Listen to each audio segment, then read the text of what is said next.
এটা তোমার জন্য। আমার জন্য? দোয়া করো, দেখো এইরকম কাপ দিয়ে আমি পুরো ঘর বাড়ি সব ভরে ফেলবো। তুই বড় হয়েছিস না, হ্যাঁ। সারাদিন বাইরে বাইরে ঘুরে বেড়াস, আমি কত কষ্ট করে সেলাই করে সংসার চালাই।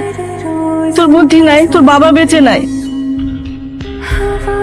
তোরা উদাসীন লাগতেছে কেন? কি হয়েছে তোর? কিছু ভালো লাগতেছে না। কত বড় হয়ে গেছি, দেখ ডিগ্রি পাস করছি, কিন্তু এখনো ঘরে বসে বসে খাই। আর আমার আম্মা এই বয়সে এখনো রাস্তায় নামে কাম করতে, আমার পেট চেনায়। এমনি হইব না, বুঝছো? কিছু একটা করতে হবে।